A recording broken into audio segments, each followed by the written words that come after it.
Você foi ao ginecologista, fez o seu Papa Nicolau, o exame de colposcopia, que é um exame que avalia o colo do útero, tentando identificar a ação do HPV, e veio um diagnóstico de NIC2, NIC3 ou alguma coisa chamada lesão intraepitelial de alto grau. O que quer dizer isso? Isso são lesões causadas pelo HPV, tá? E são lesões que indicam tratamento. Existe a regressão, que a gente chama dessas lesões, em alguns casos, principalmente em pacientes jovens, mas como eles têm o potencial de evoluir para um câncer, normalmente esse tipo de lesão é tratado. Então, o que realmente é o NIC1, NIC2, NIC3? O NIC1 é quando existe na parede do colo do útero acometimento pelo vírus HPV e transformação dessas células apenas nessa parte mais basal, mais baixa. O NIC2 é quando essas alterações celulares já acometem 2/3 dessa camada do colo, do tecido do colo do útero. E o NIC3 é que quando todas as camadas já são acometidas. E qual a diferença entre o NIC3 e o câncer do colo do útero? É quando essa camada aqui embaixo, chamada camada basal, perde a estrutura e essas células invadem aqui além dessa camada basal. Aí a gente tem o câncer do colo do útero. Então, esse tipo de lesão precisa ser avaliada, precisa ser tratada. E como a gente faz a avaliação, o tratamento dessas lesões? É através de uma cirurgia chamada conização.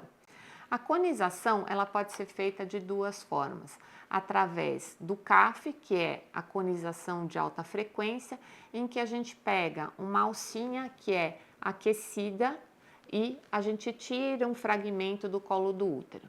A outra forma é pegar no centro cirúrgico com a paciente anestesiada, retirar esse fragmento do colo do útero em forma de um cone, como se fosse um cone de sorvete, com uma lâmina de bisturi, uma lâmina fria. Qual a diferença entre o CAF, que é a cirurgia de alta frequência, e a conização? O CAF ele pode ser realizado no consultório, ambulatorialmente, sem a necessidade de anestesia. Mas existem algumas coisas contrárias à realização do CAF.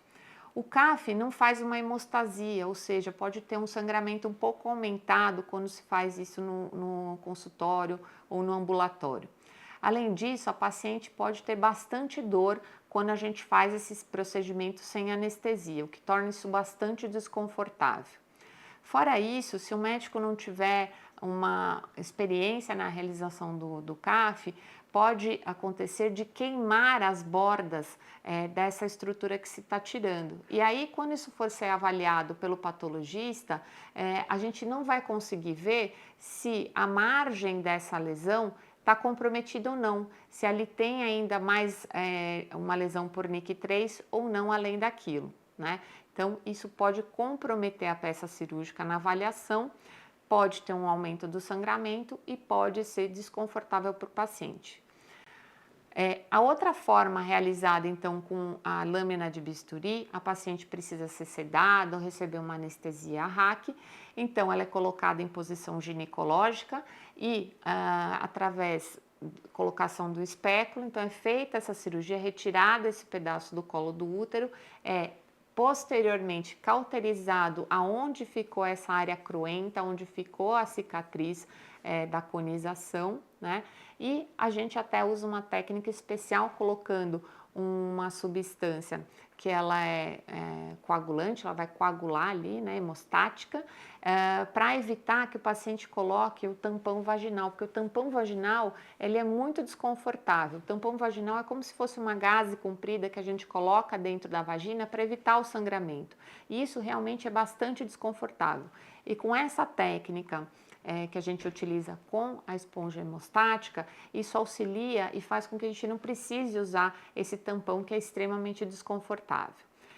Qual a vantagem, então, em realização do CAF versus a conização? A conização a gente consegue ter uma peça cirúrgica sem queimar essas bordas, consegue fazer uma avaliação melhor, né? E às vezes uma peça um pouquinho cirúrgica maior, consegue tirar áreas maiores se for necessário, né? A desvantagem é que você precisa de uma internação e de uma anestesia, mas que também é bastante tranquila. A gente consegue fazer esse procedimento com uma sedação e o paciente tem alta no mesmo dia. Após a conização, os sintomas que a paciente pode ter é um pouquinho de sangramento e um pouquinho de cólica, que com um analgésico comum, isso melhora, isso passa. E é bastante tranquilo esse tipo de procedimento. A conização vai dar informações, além de retirar a lesão, diminuir a carga de vírus HPV que existe ali no colo do útero, ele vai dar uma informação se a gente, eventualmente, num pedacinho que não pode ser avaliado através da biópsia, se nesse pedacinho a gente não tem uma lesão pior, se já não tem um pedacinho que já virou um câncer do colo do útero.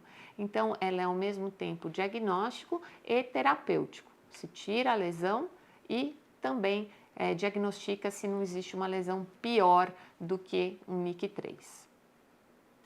Após a cirurgia da conização, a gente recomenda que a paciente não tenha relação sexual aí por no mínimo 15 dias. A recuperação do processo cicatricial no colo do útero é um pouquinho mais longa.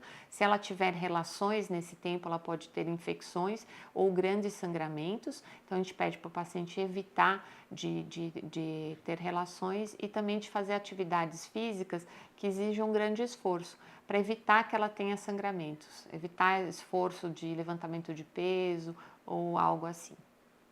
A paciente que fez uma conização, no mesmo dia ela pode ter alta do hospital e fazer as suas atividades. O que a gente restringe um pouco é atividade com peso, né, para evitar, ou se a paciente corre, por exemplo, ou faz exercícios muito extenuantes, a gente pede para ela evitar, pelo menos, de fazer essa atividade física aí por 15 dias para evitar sangramentos. A atividade sexual, como o pênis entra em contato diretamente com a área cruenta, a gente pede para ser um tempo um pouquinho maior, aí pelo menos um mês, para evitar de ter algum sangramento ou alguma infecção. Após o diagnóstico do NIC3, após você fazer a cirurgia da conização, se realmente for diagnosticado nessa peça cirúrgica que você teve o NIC3, o melhor é você fazer um acompanhamento a cada 3 meses, porque mesmo você retirando aquela estrutura, o vírus HPV pode ainda estar presente e pode causar novas lesões. Então, no primeiro ano após a retirada desse tecido, né, após a realização da conização, o ideal seria que você acompanhasse no ginecologista com um exame clínico e de Papa Nicolau e até mesmo HPV a cada 3 meses. Uma dúvida muito frequente que as pacientes têm quando são submetidas ao processo de conização, tem a dúvida se vão ter algum problema para engravidar depois no futuro. Não, a gravidez ela não é prejudicada pela realização da conização.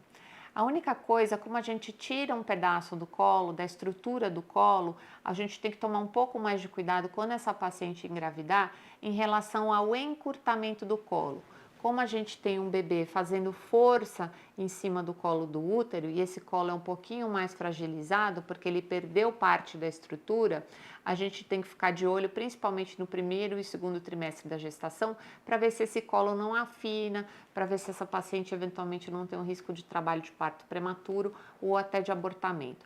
Mas em geral, as pacientes com conização, mesmo com cone a frio, que muitas pessoas acham que é mais agressivo para o colo do útero, elas evoluem muito bem, sem a necessidade de repouso extra ou o procedimento chamado cerclagem, em que há um fechamento do colo do útero para evitar o abortamento.